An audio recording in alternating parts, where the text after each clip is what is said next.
Irmãos, hoje nós vamos ver na Bíblia benefícios da oração, da confissão e do perdão. Vamos ler no livro de Tiago, capítulo 5, do versículo 16 ao 18. Confessai, portanto, os vossos pecados uns aos outros, e orai uns pelos outros para serdes curados. A súplica de um justo pode muito na sua atuação. Elias era homem sujeito às mesmas paixões que nós, e orou com fervor para que não chovesse, e por 3 anos e 6 meses não choveu sobre a terra. E orou outra vez, e o céu deu chuva, e a terra produziu o seu fruto. Este é um ensinamento do Novo Testamento, usando o profeta Elias como exemplo. Elias foi um profeta de Deus no tempo do Antigo Testamento. Quando Elias viu que o povo em seu tempo estava somente praticando iniquidade e ele não conseguia encontrar mais justos, então ele orou a Deus pedindo que não chovesse, para que essas pessoas contemplassem o mal que estavam fazendo. E não choveu por 3 anos e 6 meses. Depois deste tempo, Elias orou por chuva e voltou a chover. No versículo 16 de Tiago 5, nós lemos acima: confessai, portanto, os vossos pecados uns aos outros, e orai uns pelos outros para serdes curados.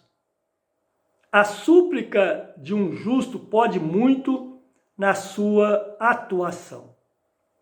Irmãos, de acordo com esse versículo, aquele que pecar contra o outro deve admitir e confessar o seu pecado a ele.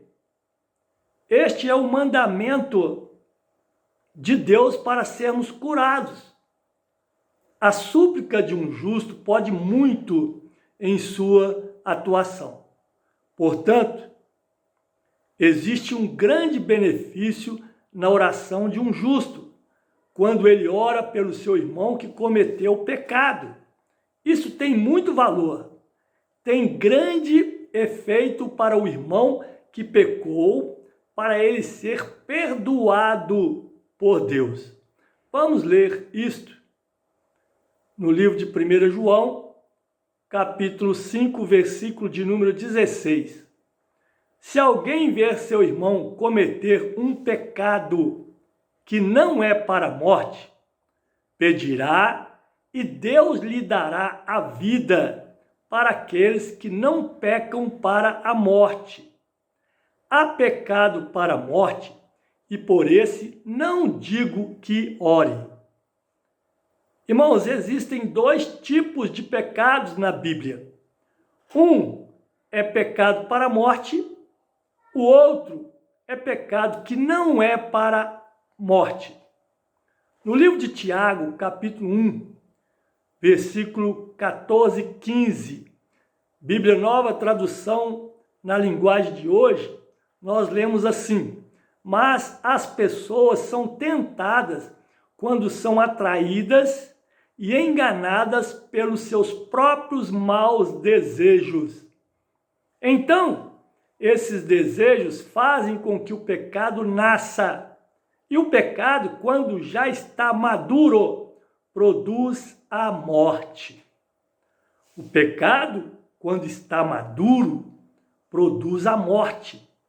Este pecado para a morte acontece somente depois que a pessoa tem todo o conhecimento de toda a verdade bíblica a respeito dele e vai deixando ele crescer continuamente dentro dele, praticando-os a vida toda, até a morte. No livro de Hebreus, capítulo de número 10, versículo 26 e 27, nós lemos assim: porque se pecarmos voluntariamente, depois de termos recebido o conhecimento da verdade, já não resta mais sacrifício pelos pecados, mas uma certa expectação horrível de juízo e ardor de fogo que há de devorar os adversários. Então, todos os pecados praticados continuamente por toda a vida levam à morte. Qualquer pecado pode se tornar um pecado grande ou um pecado para a morte. Mas há pecados, mesmo que sejam cometidos uma só vez, eles já são pecados para morte. Vamos ler isto no livro de Mateus, capítulo 12, versículo de número 31. Portanto, eu vos digo, todo pecado e blasfêmia se perdoará aos homens, mas a blasfêmia contra o Espírito não será perdoada aos homens. E em Marcos, capítulo 3, versículo 29, está escrito assim: qualquer, porém, que blasfemar contra o Espírito Santo, nunca obterá perdão, mas será réu do eterno juízo.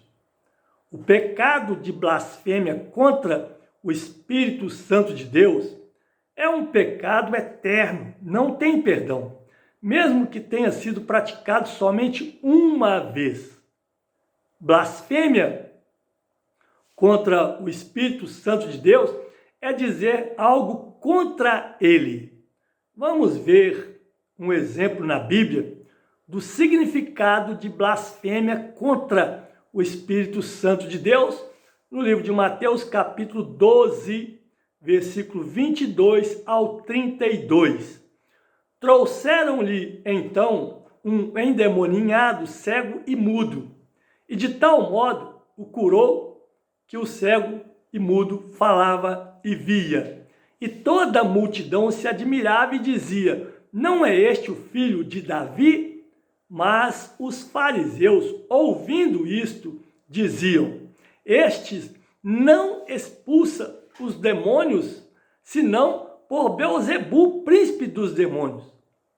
Jesus, porém, conhecendo seus pensamentos, disse-lhes: todo reino dividido contra si mesmo é devastado, e toda a cidade ou casa dividida contra si mesma não subsistirá. E se Satanás expulsa a Satanás, está dividido contra si mesmo. Como subsistirá, pois, o seu reino? E se eu expulso os demônios por Beelzebu, por quem os expulsam então vossos filhos? Portanto, eles mesmos serão os vossos juízes. Mas se eu expulso os demônios pelo Espírito de Deus, logo é chegado a vós o reino de Deus. Ou como pode alguém entrar na casa do homem valente e furtar os seus bens, se primeiro não manietar o valente, saqueando então a sua casa?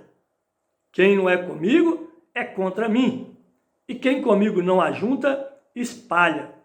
Portanto, eu vos digo, todo pecado e blasfêmia se perdoará aos homens, mas a blasfêmia contra o Espírito não será perdoada aos homens.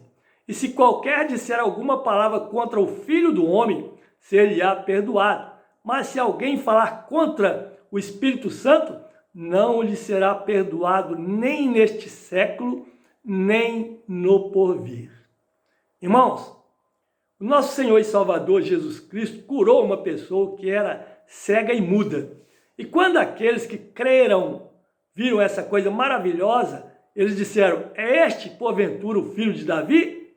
Mas os inimigos de Cristo Os fariseus, eles disseram: este não expulsa os demônios senão por Belzebu, príncipe dos demônios. O nosso Senhor e Salvador Jesus Cristo, então, deu um argumento.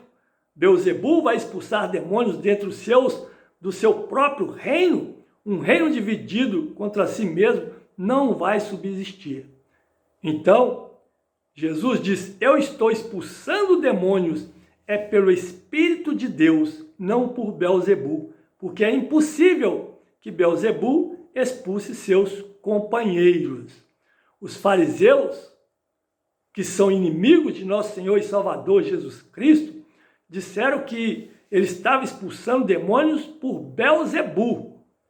Eles, dizendo isto, estavam blasfemando, dizendo algo contra o Espírito Santo de Deus. Belzebu é o pior dos demônios e o Espírito Santo de Deus é mais santo de todos os espíritos de Deus. Dizer que ele é Belzebu é blasfemar contra ele. E isto é um pecado imperdoável. Esta é uma das maneiras de blasfêmia contra o Espírito Santo de Deus. O pecado que não é para a morte é aquele que não é feito deliberadamente. É aquele que, sem premeditar, a pessoa peca. Ou a pessoa foi pego de surpresa. Ou a pessoa foi transbordado com emoção. Estes pecados não são para a morte. A palavra de Deus diz que se você ver seu irmão pecar um pecado que não é para a morte, pedirá e Deus lhes dará a vida. Então, aqueles que são de Deus são obrigados a orar para o irmão que ele viu pecar. O irmão que pecou não deve ser colocado em má fama ou ser difamado. A primeira obrigação de alguém que conhece o pecado de um irmão é orar por ele a Deus. Este é o mandamento de Deus. Não devemos odiar um irmão que pecou contra nós. Não devemos ter ressentimento contra ele. Não devemos falar mal dele e nem contar a outros o seu pecado. Não devemos fazer isso. Nós temos que amar e ter amor uns pelos outros. De acordo com a Bíblia, o amor perdoa pecados. Pedro disse isto em 1 Pedro 4:8. Tendo antes de tudo ardente amor uns para com os outros, porque o amor cobre uma multidão de pecados. Amor é remédio. Através do amor, Deus perdoa multidão de pecados. No mundo, existem muitos pecados. Se dizemos algo errado, é pecado. Se olhamos com intenção má, é pecado. Se temos maus pensamentos, é pecado. Está em Provérbios. Se meramente pensarmos sobre coisas más, que nem fez ainda, já é pecado. Vamos ler isto em Provérbios, capítulo 24, versículo 9. O desígnio do insensato é pecado, e abominável aos homens é o escarnecedor. Desígnio é a pessoa nem fez ainda, está só planejando, já é pecado. No mundo, todo dia, existe a possibilidade de pecar. No Salmo 32, versículo 5, o salmista disse assim: confessei-te o meu pecado e a minha iniquidade não encobri. Disse eu: confessarei ao Senhor as minhas transgressões, e tu perdoaste a culpa do meu pecado. A confissão, ela deve ser primeiro a Deus e depois a pessoa contra quem você pecou, para que você seja perdoado por Deus. É isso que está escrito na Bíblia. Está claro que pecado pode ser perdoado, principalmente se aquele que pecou admite e confessa o seu pecado. E eu termino lendo em Provérbios, capítulo 28, versículo 13, onde está escrito assim: o que encobre as suas transgressões nunca prosperará, mas o que as confessa e deixa alcançará misericórdia. Amém. Irmãos, examine os versículos citados aqui e, se você aceitá-los, dá um joinha, inscreva-se no canal para você receber os próximos vídeos. E até o próximo vídeo, se Deus quiser e me permitir.